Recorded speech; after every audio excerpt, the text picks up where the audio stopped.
Welcome to ఈనాటి వార్తా news. YCP ప్రభుత్వానికి దగ్గరలోనే తగిన బుద్ధి ప్రజలు చెబుతారని కదిరి నియోజకవర్గ కూటమి ఎమ్మెల్యే అభ్యర్థి కందికుంట వెంకట ప్రసాద్ పేర్కొన్నారు. ఈ సందర్భంగా కూటమి ఎమ్మెల్యే అభ్యర్థి కందికుంట నంబులు పూలకుంట మండలంలోని దనియాని చెరువు పంచాయతీలో శుక్రవారం ఎన్నికల ప్రచారం చేశారు. సోమరాజుకుంట, దనియాని చెరువు వీటితో పాటు పలు గ్రామాల్లో ప్రజలకు తాగునీటి సమస్య ఎదురైందని తెదేపా కూటమి అభ్యర్థికి ప్రజలు విన్నవించారు. దనియాని చెరువులో కూటమి ఎమ్మెల్యే అభ్యర్థి కందికుంట వెంకట ప్రసాద్ మాట్లాడుతూ వైసీపీ ప్రభుత్వం పతనమయ్యే రోజులు దగ్గర పడ్డాయి, ప్రజా సమస్యలను పరిష్కరించడంలో విఫలమయ్యాయని ఆగ్రహించారు. గ్రామాల్లో ప్రజలు తాగునీటి ఎద్దడితో తీవ్ర ఇబ్బందులు పడుతుంటే వైసీపీ ప్రభుత్వం వారి సమస్యలు పరిష్కరించకపోవడం విడ్డూరకరమన్నారు. దగ్గరలో జరగనున్న ఎన్నికల్లో ఈ ప్రాంత ప్రజలు వైసీపీ ప్రభుత్వానికి తగిన గుణపాఠం తప్పక చెబుతారని మండిపడ్డారు. ముఖ్యమంత్రి జగన్మోహన్ రెడ్డి ప్రజలను మోసగించారే తప్ప ప్రజలు కష్ట నష్టాలు పూర్తి స్థాయిలో పట్టించుకోలేదన్నారు. తెదేపా ప్రభుత్వం ఎన్నికల్లో గెలిచి అధికారంలోకి రాగానే కదిరి నియోజకవర్గ ప్రజా సమస్యలను తాను పరిష్కారం చేసేలా చొరవ చూపుతానన్నారు. ఇది ప్రజలు గమనించి సైకిల్ గుర్తుకి మీ అమూల్యమైన ఓటు వేసి గెలిపించాలని కందికుంట ఓటర్లను గ్రామాల్లో అభ్యర్థించారు. మరి ఇటువంటి పరిస్థితుల్లో ఈ రోజున ఎన్పికుంట మండలం, కదిరి నియోజకవర్గంలోని ఎన్పికుంట మండలం, పక్కనే కడప జిల్లా ఉంది. కడప జిల్లా సరిహద్దు ప్రాంతం ఇది. దనియాన్ చెరువు గ్రామంలో చేస్తున్నటువంటి ఈ ప్రచార కార్యక్రమంలో ఏ ఊరికి పోయినా, ఏ గ్రామానికి పోయినా తాగునీటి ఎద్దడి తీవ్రంగా కనపడుతుంది. మహిళలు వచ్చేసి నీళ్ళు ఇవ్వండి అని అడుగుతున్నారు. అంటే నేను దాదాపు 20 సంవత్సరాల రాజకీయాల్లో ఉన్నాను. నేను 15 సంవత్సరాల కిందట ఈ పరిస్థితులు ఉండేది. గడిచిన 10 సంవత్సరాల్లో ఇటువంటి తీవ్ర నీటి ఎద్దడి ఎప్పుడు కూడా చూడాల. మళ్ళీ దాదాపు 15 ఏళ్ల తర్వాత ఈ రోజున తాగునీటి ఎద్దడికి గ్రామాలు అలలాడిపోతారు. అంతేకాకుండా పశుగ్రాసం లేక, పశువులకి తాగడానికి నీళ్లు లేక ఇబ్బంది పడేటువంటి పరిస్థితులు. అంటే కరువు విలయ తాండం చేస్తుందనేది వాస్తవం, కానీ జగన్మోహన్ రెడ్డి కళ్ళకు మాత్రం కనపడదు. అన్ని మండలాల్లో కూడా ఇదే రకమైనటువంటి పరిస్థితి ఉంది.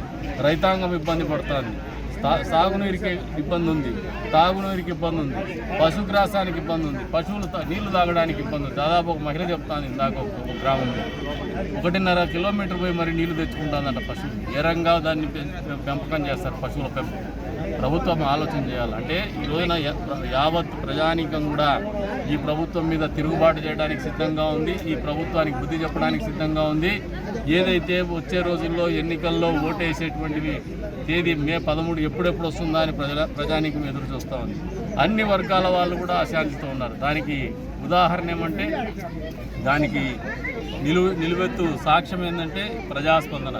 ప్రజల్లో స్వచ్ఛందంగా రోడ్ల మీదకి వస్తున్నారు, స్వచ్ఛందంగా వాళ్ళు వేచి చూస్తున్నారు. తెలుగుదేశం పార్టీ అభ్యర్థిగా మేము, ఉమ్మడి కూటమి అభ్యర్థిగా మేము గ్రామాల్లో ప్రచారానికి వస్తున్నామంటే పూర్తి స్థాయిలో ప్రజానీకం పనులు కూడా ఆపేసి పశువుల్ని కొండకు తీసుకోకుండా, మేతకు తీసుకోకుండా కూడా ఇళ్ల దగ్గర వేచి చూసేటువంటి పరిస్థితి. అంటే ఎంత పెద్ద ఎత్తున ఆశతో తెలుగుదేశం పార్టీని, జనసేన పార్టీని, బీజేపీ పార్టీ కూటమి కోసం వాళ్ళు ఎదురు చూస్తున్నారని అర్థమవుతుంది. చంద్రబాబు నాయుడు గారు మళ్ళీ ముఖ్యమంత్రి అయితే అనేటువంటి పరిస్థితుల నుంచి దూరం చేస్తారనే ఆలోచనతోనే ప్రజానీకం ఉంది. ఇక కదిరి నియోజకవర్గానికి వస్తే ఈ రోజున ఒకసారి 20 ఏళ్ళుగా రాజకీయాల్లో ఉన్నటువంటి మాకు ఒక అత్యంత సంతోషకరమైనటువంటి ప్రచార కార్యక్రమం. ఎందుకంటే ఇంత పెద్ద ఎత్తున ప్రేమతో ప్రజలు ఎప్పుడు కూడా పలకరించలేదు. అంటే దాదాపు 20 సంవత్సరాల్లో ఇంత ప్రేమాభిమానాలు ప్రజల్లో మేము ఎప్పుడు చూడలేదు, ఇంత పెద్ద ఎత్తున స్పందన కూడా చూడలేదు. దీనికి కారణం వైఎస్ఆర్సీపీ పార్టీకి చెందినటువంటి జగన్మోహన్ రెడ్డి గారి ఆలోచన విధానం కావచ్చు, వాళ్ళ ప్రభుత్వ పనితీరు కావచ్చు, అదే రకంగా వాళ్ళు నిర్ణయించినటువంటి అభ్యర్థి. ఈ రోజున ఈ నియోజకవర్గానికి ఏం చేయాలో తెలియదు, ఏం చేస్తారో తెలియదు, ఏం చేస్తాడో చెప్పలేడు. కేవలము ఎన్ఆర్సీ, సిఏఏ, బీజేపీ మతము, ఆస్తులు లాక్కుంటారు. అంటే ఈయనకి అసలు ఆలోచన లేదు, కేవలము మతతత్వాన్ని. గ్రామాలకు పోతే పరాయి మతాన్ని గౌరవించేటువంటి పరిస్థితి లేదు. అభ్యర్థిగా ఏదైనా గ్రామాలకు పోతే మమ్మల్ని మసీదుల్లో కూడా పిలుస్తారు, చర్చిల్లో కూడా పిలుస్తారు, అదే రకంగా ప్రార్థనా మందిరమైనటువంటి దేవాలయాల్లో కూడా పిలుస్తారు. బొట్టు పెడతామంటే చెయ్యి హస్తం గుర్తు, నుదుట బొట్టు పెట్టుకొని ఎదుటి హిందూ ధర్మాన్ని గౌరవించాలనే సంస్కారం లేనటువంటి వ్యక్తులు, మతోన్మాదం పెచ్చరిల్లినటువంటి ఆలోచన ఉన్నటువంటి వ్యక్తులు రాజకీయాల్లోకి వచ్చేసినారు. తస్మాత్ జాగ్రత్త. ప్రజానికం కూడా గమనిస్తూ ఉన్నారు. చర్చ జరుగుతూ ఉంది, గ్రామాల్లో చర్చ జరుగుతోంది. ఈ రకమైనటువంటి వ్యక్తుల్ని ప్రోత్సహిస్తే, లేదా ఎన్నికల్లో వీళ్ళకి మద్దతు తెలిపితే ఈ నియోజకవర్గ పరిస్థితులు ఇంతవరకు కూడా హిందువులు ముస్లింలు కలిసి మేమంతా ఒకటే అనే సమైక్య భావంతో జీవిస్తున్నటువంటి ఈ నియోజకవర్గంలో అశాంతి రేగేటువంటి పరిస్థితులకు తీసుకుపోతారనే ఆలోచనతోనే ప్రజలు ఉన్నారు. ఈ రోజున అవన్నీ వాస్తవ రూపం. నిన్నటి రోజున కూడా జరిగినటువంటి సంఘటనలు ఇవన్నీ కూడా వాస్తవ రూపం. వచ్చే రోజుల్లో వీటన్నిటి ఆలోచనలు పరిగణలోకి తీసుకునే ప్రజానీకం తీర్పు ఇవ్వబోతోంది. మే 13న ఏదైతే ఎన్నికలు నిర్వహించున్నటువంటి కార్యక్రమం ఉందో ఈ ఓటు హక్కు వినియోగించుకునే సందర్భంగా యావత్ ప్రజానీకానికి కూడా విజ్ఞప్తి చేస్తున్నాం.